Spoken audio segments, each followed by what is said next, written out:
In the following, a thoughtful and far-ranging conversation, architect Mitch Rocheleau sits down with me to discuss the deeper layers of architecture, the critical importance of reflection in design, and the challenges and opportunities presented by rebuilding in the face of disaster. Throughout our exchange, Rocheleau consistently returns to one core belief. Architecture is not merely about aesthetics or function, but about the human experience. And I couldn't possibly agree more. Quote, I think architecture, if you study and reflect on it, write about it, think about it deeply, it can be in some ways a storybook, end quote. Mitch said this early in the conversation, and he also said, quote, you can read it and gain profound insights into the people that were building it, end quote, which is such a dynamic idea with regard to the storytelling of design and writing about design and architecture. Really important. And this conversation really goes into that. At the highest level of design, the absolute best specifying designers, architects, landscape designers are all highly focused on the technology and performance of products and materials today. You have to, because the products you specify for your projects have to perform and they have to last. That's one of the reasons why I am so proud to be working with TimberTech.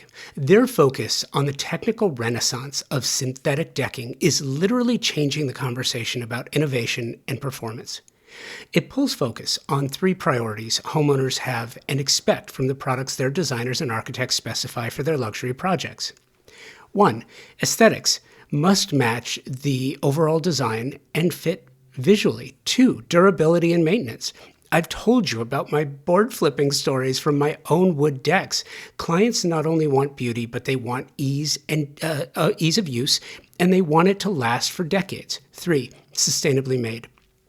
Clients are more conscious of the environment now, and they want the same of their materials.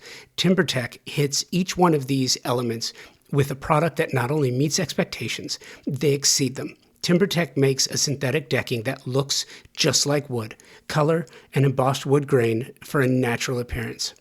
Their composite decking is technologically superior, as it has been created to last for decades, and it's manufactured with up to 85% recycled material. Their advanced PVC, vintage, and landmark collections have a Class A flame spread rating, making these products an amazing choice for wildfire-prone areas, which unfortunately continues to grow on the risk map. Check the show notes for more information about this and to find the nearest showroom or lumberyard where you can find TimberTech, or you can check them out directly, timbertech.com. Mitch, I'm thrilled that you took the time to do this. And as we get into this, the first thing I want you to know is I'm a fan for a couple of reasons. First is the work, and I want to talk about the work in a little bit. But I actually want to start with the writing. Sure. You do something that I wish more in the industry would do. And it's the writing and recording of your thoughts as they relate to the industry. You do a lot of deep dives. And for those who are listening, go to the show notes and there will be a link to Rost Architects. And you can click on the writings, you can click on the podcast and watch Mitch do it live, or you could just go and read it yourself. But I feel like over the decades, there has been and for obvious reasons, right? Architectural critics, there aren't many of them left. You just don't hear about critical views of architecture. But in your writings, you really go deep. What does that do for you? Why do you do that? Yeah. Well, first of all, yeah, thanks so much for having me, Josh. The reason I think, and I don't think this is started out as a intentional or conscious reason for doing this, but as it's developed and grown, I think the reason for doing that is a process of reflection. So there are many of us out there creating, doing work, putting things into the world, which is fantastic. But um, as I've gone through that process, begun to feel the intuition or this need to reflect and to say, okay, what am I actually doing? Where is this coming from? What is the work I'm putting into the world, to gain a bit more, or to have a bit more intention behind what I'm putting out there. Um, I'd like to think that it's helping and working, but that's kind of where it started from. And I've always loved kind of reading these architectural philosophies from John Ruskin to you name it. And there seemed to be a lot of reflection, especially in historical architecture. People going back and kind of contemplating and looking at monuments and saying, okay, what was this civilization? What was this society like that was creating these monuments? What does the architecture say about these people? Um, I think architecture, if you study it and reflect on it, write about it, think about it deeply, can be in some ways, a storybook that you can read and gain profound insights into the people that were building it. And, just like we would reflect on our own past as a way to maybe, go through a reflection period as an individual, I think we should do that as a collective society and as human beings on the earth, in order to help us get a better compass or direction for how to proceed with architectural work in the future, and say, okay, what are the best environments for people? What are the best environments for humanity? And so we're not just kind of unconsciously creating. I think there's a place for that, but so there's a bit more kind of thought, contemplation, and intention behind the creative process. Well, I think it's important too. It's funny. A good friend of mine, Brian Pinkett of Landry Design Group, he and I were having a conversation about architecture and going to school for architecture.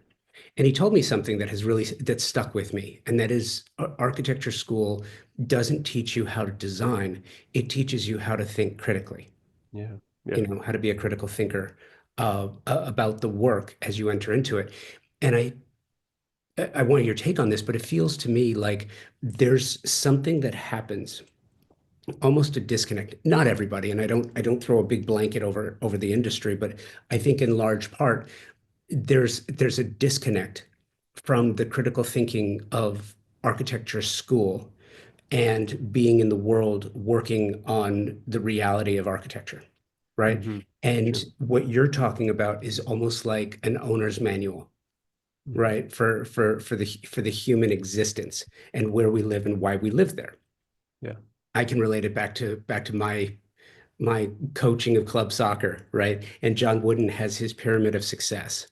And Mm-hmm. it's really interesting because these are all building blocks that lead to what makes not a successful athlete, but a successful person in the context of athletics. Mm-hmm. And when we look critically at architecture, you can look at amazing architecture over time, and you can look at really horrible architecture over time. But there seems to be, again, that disconnect because anti-social media just puts out like bits and pieces, but it doesn't really cover it. And we're talking about this because you and I had some conversations about, especially now in Southern California, when you have this huge event, this disruption, where you're going to have literally thousands of new builds Mm-hmm. being rebuilt in Southern California due to the wildfires, and it's going to change the nature of the way people live, the way neighborhoods function, the way things operate.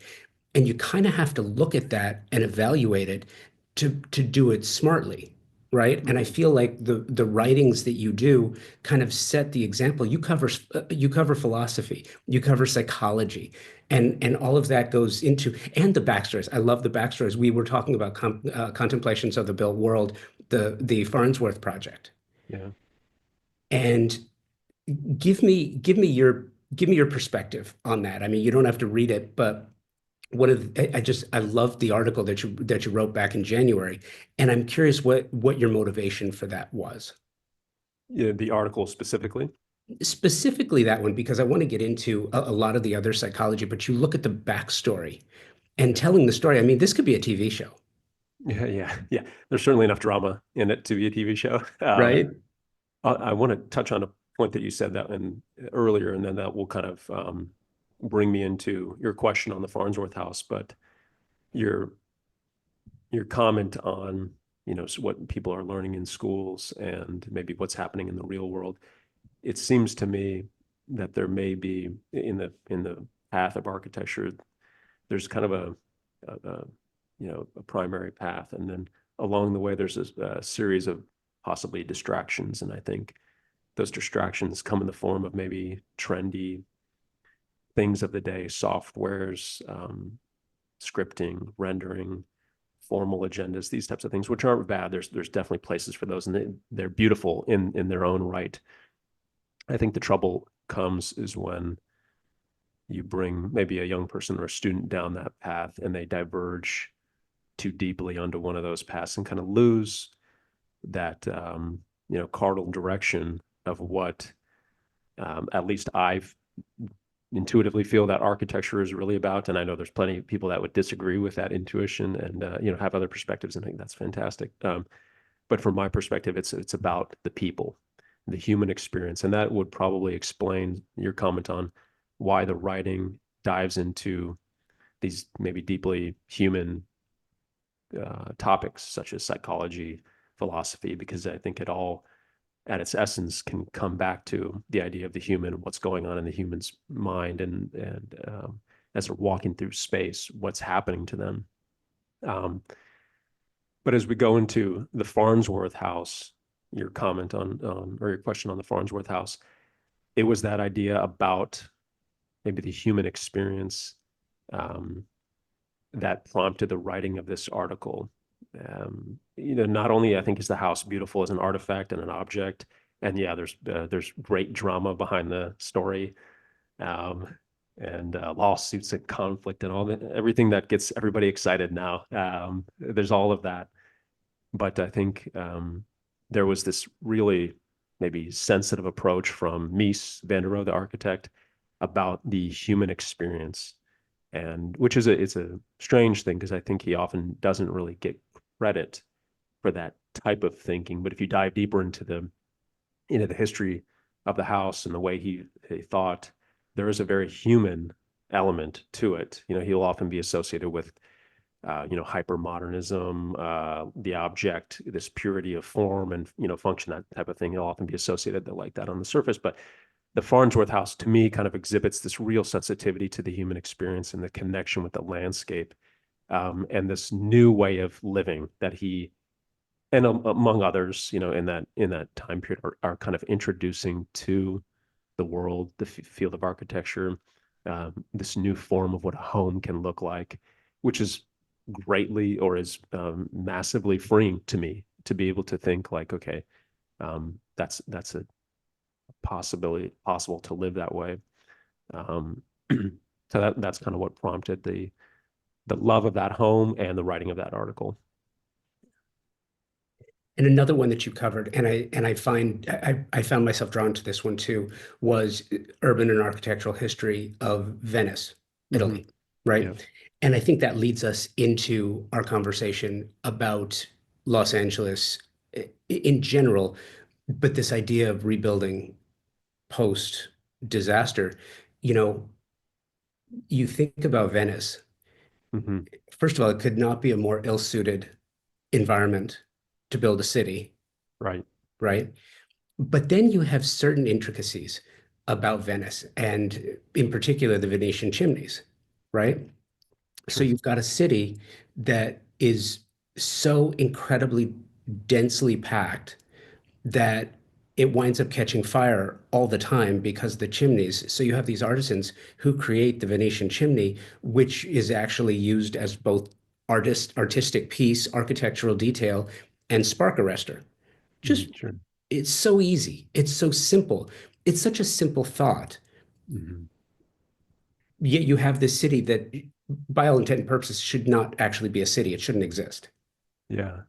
Yeah, it's funny when the emergence of Venice comes and certain innovations like you're talking about, it's usually this confluence of um, this beautiful art and some necessity.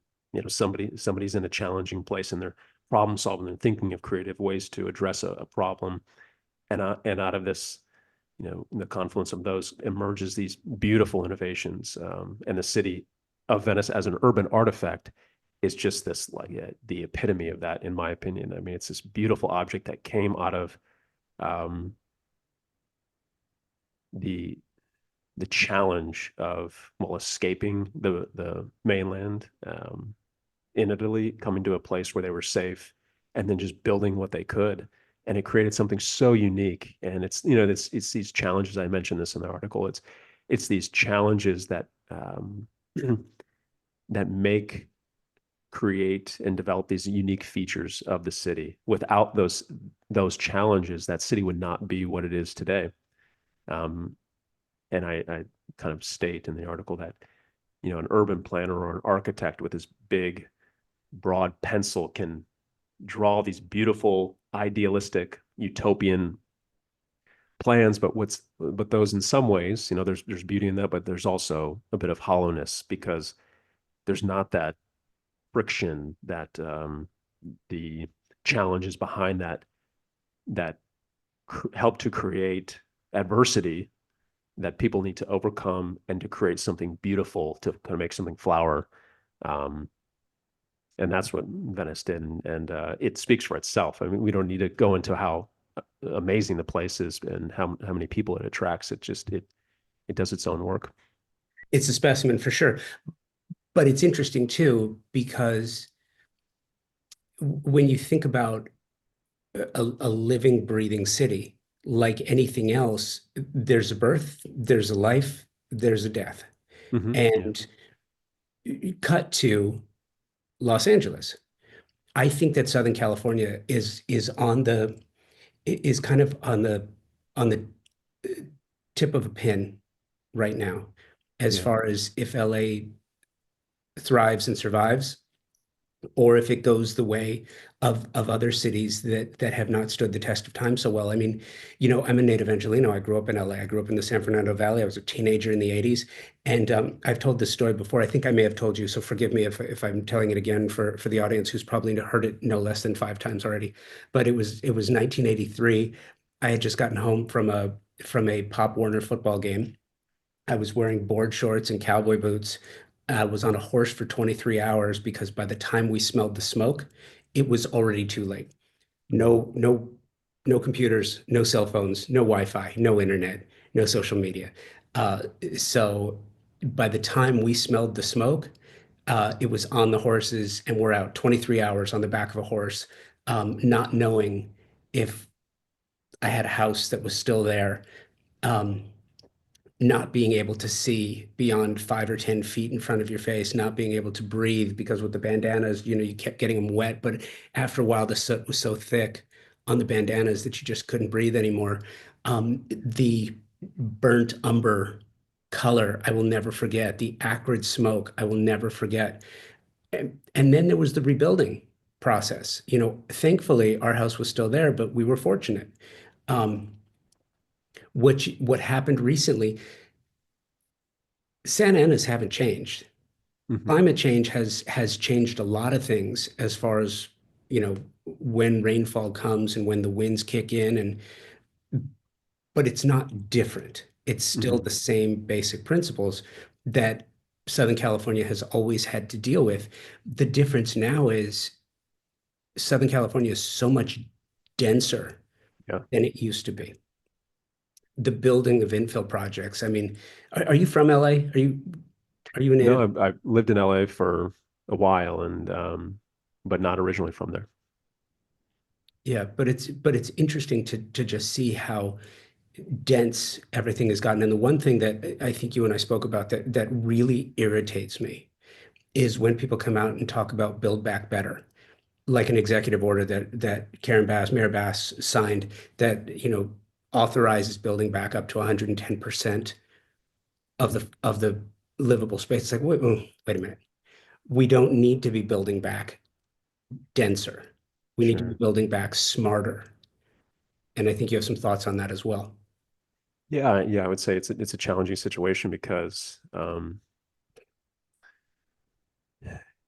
yeah, not only are there so many variables involved, um, from governmental variables, technical variables, disaster variables, but you're talking about a large area of neighborhood where people are out of their homes, and a lot of the intuition is, well, we have to get these people back into their homes as soon as possible. And yes, that makes total sense. But along with that kind of, and I would want these people to have their home, but don't get me wrong, back as soon as possible. But along with that, and this is lies the challenge, is this maybe impulse to be hasty, to rebuild, and just kind of put out some basic parameters and rebuild. And I think there's great risk at that maybe we need to be a little bit more contemplative about and do a little bit more reflection and say, okay, what really is the best way to yeah, rebuild this space, and in terms of quality, in terms of what are the values of the community, in terms of infrastructure, how can this thing, like you said, if rebuilt, how can it contribute to the community of LA rather than being rebuilt and becoming just another kind of swath of, the urban fabric that maybe doesn't positively to contribute to the community. And that's such a tall order. I mean, I'm being very idealistic right now, and it's probably unreasonable given the scenario and the variables at hand. But in a perfect world, I would just want there to be some real deep intuition, deep conversations, and discussion about the best way to rebuild that area, um, for the community, for the people that live there. And yeah, my intuition says that it maybe doesn't look like the old neighborhood that it did look like. There's different components to it, but that's the depth of my thought on it at the moment. It's a tough situation. Well, and it's interesting too. I think that there is a desire not necessarily to build back better, but to build back faster Yeah, yeah. and to just move on and put that behind us and move forward. And I get that. But it's Hmm. interesting because Southern California, specifically Los Angeles County, is so unique and it's Yeah. so interesting. People who come from other states don't really understand LA until you get there and you see it to understand that LA is not one city. Hmm. LA is like 47 boroughs, Yeah. and each borough is unique unto itself.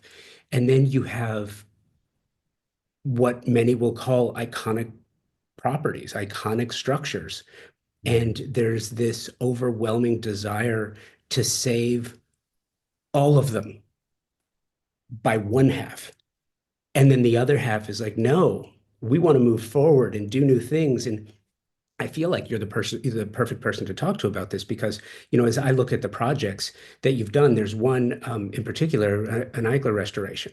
Hmm. And I'd love for you to talk about that a little bit in the context of what makes something worth saving versus looking at a changing environment. Los Angeles is a different environment now Hmm. than it was when I was a kid, when I was a teenager, or even 10 or 15 years ago. I think people think a city like that is just going to remain the same, but nothing stays the same. It's always changing. Yeah. Yeah. Yeah. Thank you for looking at that Eichler project. We've since done two or worked on two other Eichlers, which are not up on the website, but I love working on those properties. To answer your question about kind of what makes those properties, let's say, significant, I think is kind of where you were headed. In my mind, and this goes not only for homes, but this is for architecture in general. I think when somebody, at least when I identify a piece of architecture as significant or something, there's something that resonates me. It's typically, not always, but it typically has something to do with signaling or monumentalizing a change in thought, or let's call it a shift in thought in the people, the community that built it. Okay. So like, um, what the Eichlers do, and they're among a large swath or a large group of other, modern projects that exhibit these qualities, but they specifically do this. They exhibited a change in thought that was brewing in kind of the mid-century era, and that change in thought is, can a suburban home that was typically, you know, punch windows, wood framed, it was an enclosure, it had, you know, detailing on it, like a whatever kind of style you want to apply to it. It was that, and the Eichler thought of that in a new way. The Eichler, the developer, thought of that in a new way. He hired architects to help him develop this vision. The homes that we worked on, two of them were from A. Quincy Jones, which was a fantastic architect, and to my understanding, kind of really helped him kind of develop and fine tune this vision. But it was a shift in the way that people live. So he introduced that central courtyard in a lot of his designs, this real interior to exterior flow.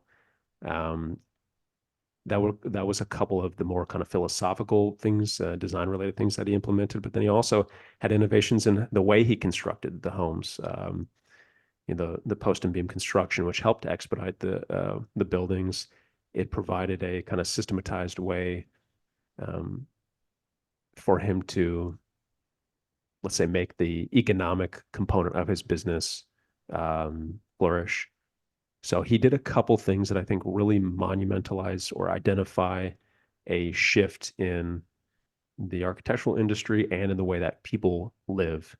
And like I said, when buildings do that, they tend to kind of cement their place in history, and people go to them because they're saying, wow, I mean, that was really and to put it in a different way, it's kind of a change in consciousness, or a change in level of like the depth of thought that which people, um, are thinking about at the time. And I could go on about the different monuments that do that in history, but that's what the Eichlers do in my view. And it's interesting to me too, because those same people who would say, well, that's an Eichler, you have to save it. It has to be preserved, it has to be saved, and it has to, which is great because these are examples of extraordinary architecture. At the same time, Eichler early on in the tract home development of Southern California, and he was part of that. And those same people, you'd say, well, tract homes, and they would just recoil, right, at the idea of tract homes. But if you think about it, that concept of the tract home, now, not all of everything is going to be good, Mm-hmm. but there are samples and examples. And I think it's interesting when you talk about building back en masse. We have probably the greatest opportunity since World War II Yeah. to define and design what the next 3 or 4 generations of Mm-hmm. Angelenos will be experiencing. This is an opportunity to not just experiment, but to take what we've learned, what we know that works, adding new elements to. And a lot of your work, would you call yourself a modernist? Hmm. It's a tricky question. I know, right?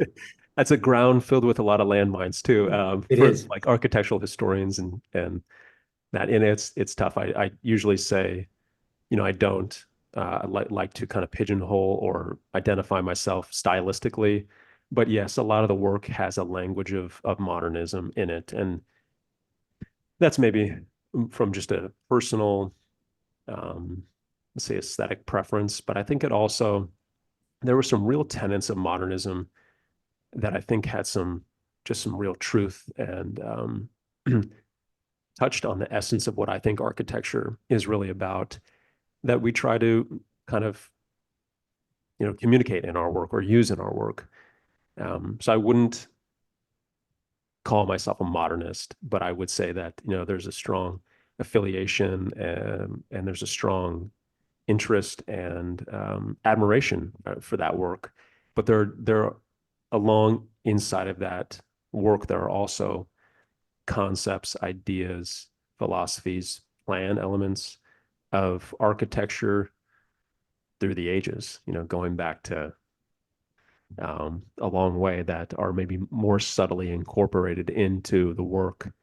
Um, but it signifies on the surface maybe some modern tendencies, I guess.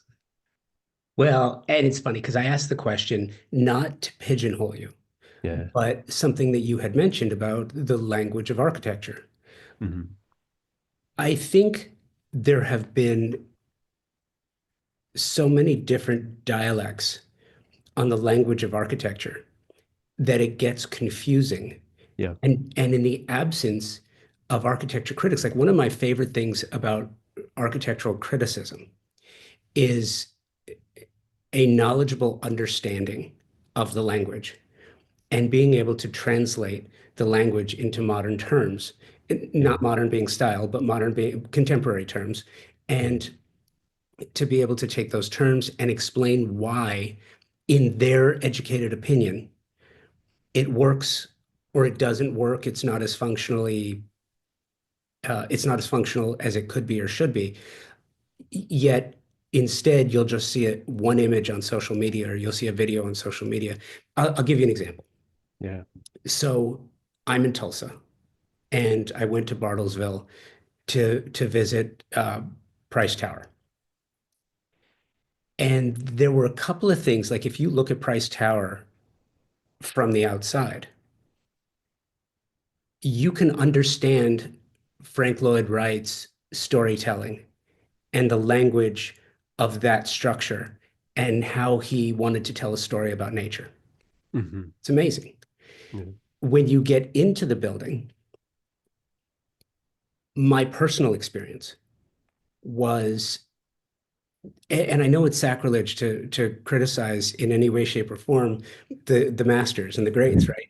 Yeah. But look, he had this vision and this view. The hallways are small. Mhm. The kitchens in the residences were minuscule, Yeah. and it took away the experience of living there. While you would have a small apartment with 20 foot with a 20-foot expanse of windows, which is amazing. Mhm. The rooms where you were actually spending time to work were not fun. One example, Mr. Price's secretary. So it's on the 19th floor, the top floor of the building. And you know Frank Lloyd Wright and glass, right? Loves it. And you go into Mr. Price's office and it's floor to ceiling. It's amazing. You step out of the office to where his executive assistant, to where his secretary would work. And off to her right, or so the way that the area was situated is she's looking straight ahead at her typewriter. Off to the right would have been a floor to ceiling expanse of windows. But Mhm. no, Wright decided to build a half wall that went up to about 5 feet, just so that when she was sitting there doing her work, she couldn't look out the window. Mhm. Not cool. Yeah. Yeah. I think well, some of those things are firmly rooted in some of the, you know, past ideas that people have had, which I hope we have transcended at the moment, but certainly you can find those things in architecture. Yeah.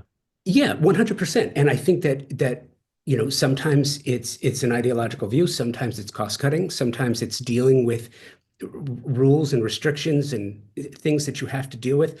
Personal view, as we look at California in general, Southern California in particular, rebuilding Mhm. between Title 24 and building codes and restrictions placed on what designers can do and how they can do it, juxtaposed against this need to just go fast and get things rebuilt, you're basically asking for history to repeat itself. So I'm curious, Yeah. if you had the ear of Mayor Bass or whoever follows her, what would you tell them about your point of view about how to approach this idea of building smartly rather than better, which is just code for faster. Ooh, that would be something that well, the opportunity would be amazing. I'm trying to envision myself in that scenario. I'd probably stutter a little bit and wouldn't know what to say, but I think what I would probably suggest, or just kind of without having kind of a fully fledged laid out plan, is to really focus on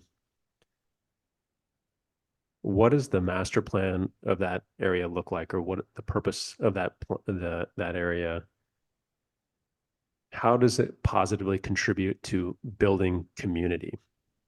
And I don't mean that like on a very superficial level. I know that's a kind of a kitschy cliche answer, but really, like, how does the architecture and the layout of the streets facilitate people coming together, uh, interactions between people, between neighbors, um, instead of isolating and instead of isolating people, instead of um,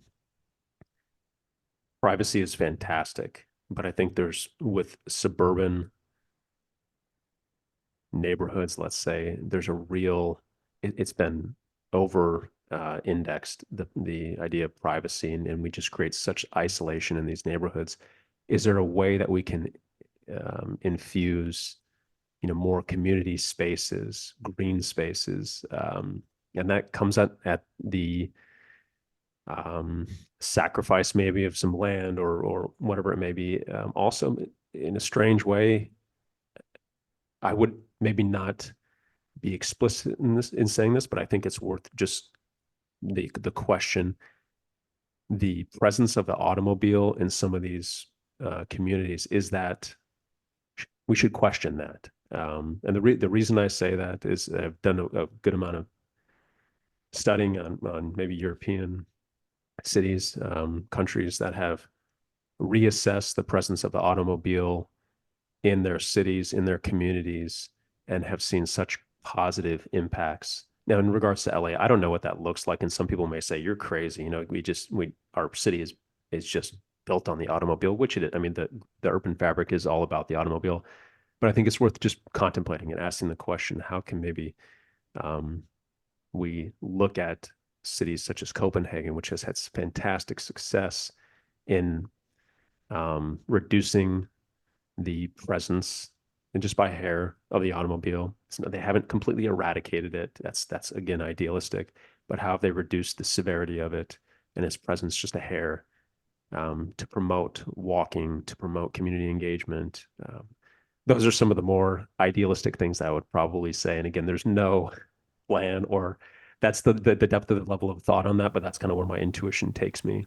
In regards to the Palisades. You're listening to my conversation with Mitch Rocheleau of Rost Architects. We will be right back. The most important word in the design industry today is service.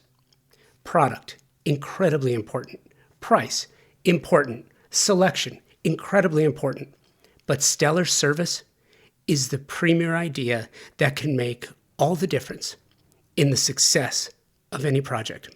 This is how design professionals like you demand great service for your projects.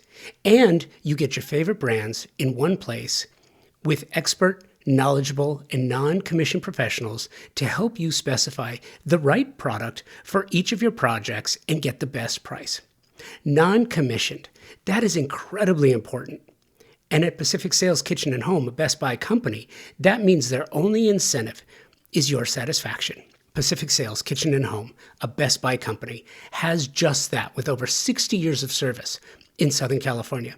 Pacific Sales is your destination for exploration, advice, inspiration, all the best brands, great prices, the best in the industry when it comes to service, and you know it's reliable. You know that you are going to get predictable results, reliable results every time. And now you have the Pacific Sales Kitchen and Home team to help you with their Pro Rewards program, which is a trade program unlike any you've ever experienced before. Earn 3% in Best Buy e-gift cards or 2.5% in a reward check for every qualified and delivered sale, in addition to special trade pricing, exclusive offers, access to exclusive special events, and so much more that I can't even begin to try and list it all here. And here's the cherry on top. Access to exclusive builder trade incentives from top brands and the stellar service you deserve from a company that has been serving the industry for over 60 years. Now, terms and conditions apply to the Pro Rewards program and builder trade incentives. So visit a Pacific sales expert at a showroom today for full details and learn how you can unlock additional savings and benefits. Don't miss out on the opportunity to work with the best of the best. Visit Pacific Sales Kitchen and Home today and elevate your projects to new heights. Well, and it's interesting too because, back to your work and an example of your work. Where is the Bow project located?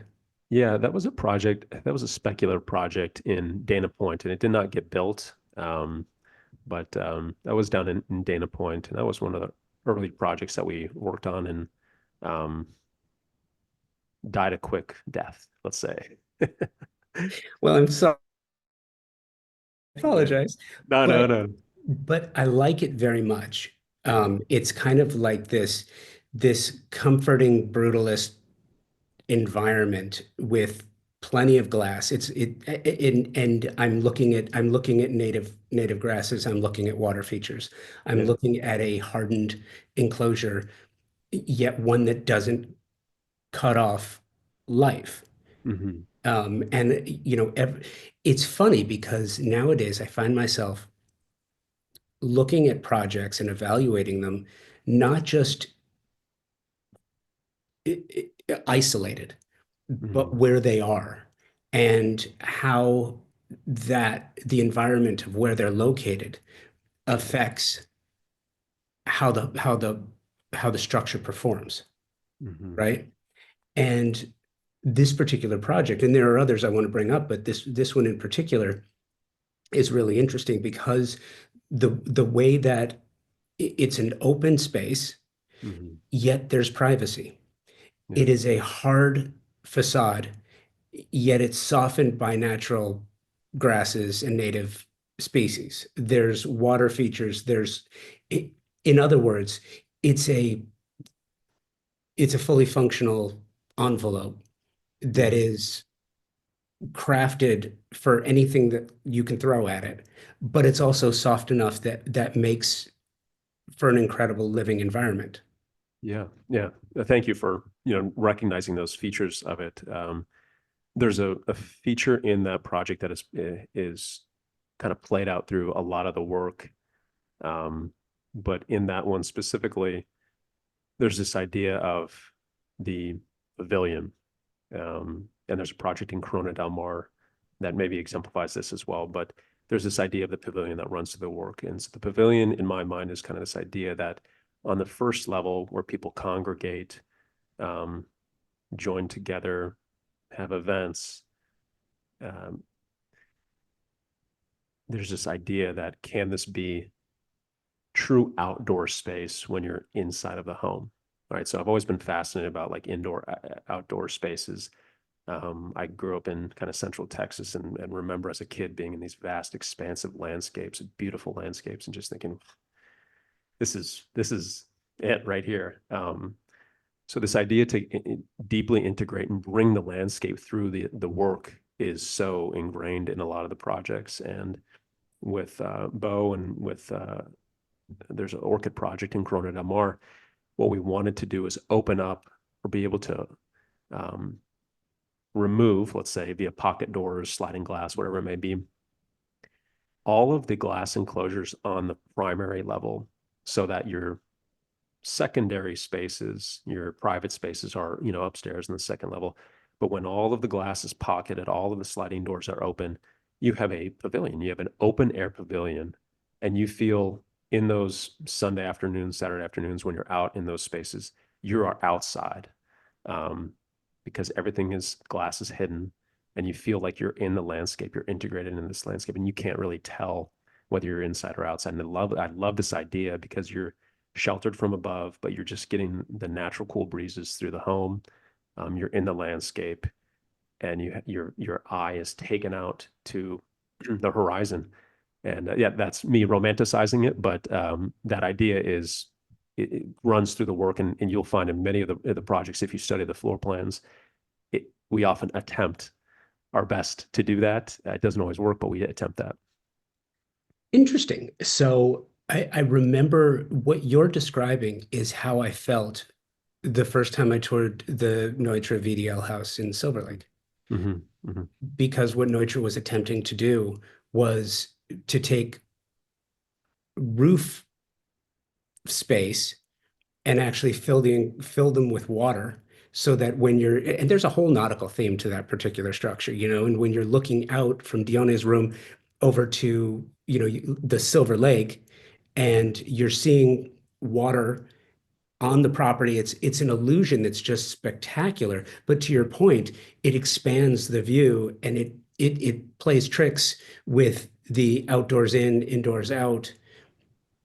And there's something about, and I've noticed this too in a lot of your work, there's something too about, and I don't want to call it tricking the eye, but Yeah. it kind of is like, how if you're really hot, but they've done studies about this. If you're really hot, but you're looking at images of ice cubes, it actually makes you feel cooler, which is just Yeah. kind of a fascinating idea, right? And that you could do the same thing with architecture, that if you're in a dense environment, but you find a way to make it look as if there are more wide open views and spaces. Yeah. You make it highly performative in ways that you can't put on a blueprint. That's exactly right. Yeah, and the connection that your eye establishes with landscape is so underrated. If you can do that in a project, even on these small lots, if you can do that on a project, you make these spaces feel so expansive, and you evoke a sense of kind of freedom in people walking through the spaces. I have one short story. I'll give you the 60-second version of it related to the VDL house because I have such good memories of it. But I took a tour of the VDL house with my professor, Barton Myers, when I was at UCLA, and he was fortunate to have Raymond Neutra, the son of Richard Neutra, come and kind of give us the tour. And so I remember sitting up by the pond on the roof deck, and Barton and Raymond were talking, and he was telling us stories of how he would come in at night and see his father drafting, till 11, 12 o'clock at night, um, and how he remembers living in that home, and what a pleasure it was to live in that space, and the sense of freedom he had and everything. So, really fond memories of that house. But I digress. And by the way, the one thing that I will also say is the Neutra VDL house is spectacular. It's really a phenomenal specimen. Yeah. It's not perfect. Yeah. Oh, It's not. There were certain things that they did, like in Dione's room. I remember this nautical theme where the bed it would pivot because the room was so small that if you wanted to make the bed, you'd have a really hard time doing it. So they made it so that it was on a pivot, so you could bring it away from the wall, tuck the sheets in, and then push it back to the wall. yeah. But it wasn't freestanding, so you couldn't just pull it out of the room. It was just on a pivot. So, genius. Yeah. The kitchen. It is a small space. While it's opened to the living room, it's dysfunctional. Personal opinion. It's got a hard base for the austerizer, right? Who uses that anymore? There wasn't a lot of thought put into the future of how that particular kitchen would perform, and there's really nothing you can do to enlarge it. But it's a great example in a time capsule of what the idea was at the time. Yeah. Yeah. I think it seems like, well, a lot of these modern projects have these awkward spaces and kind of strange proportions, and dimensions are, yeah, odd and too small and tight. And it seems to me that they were kind of still grappling with or negotiating, finding out how to live a modern life.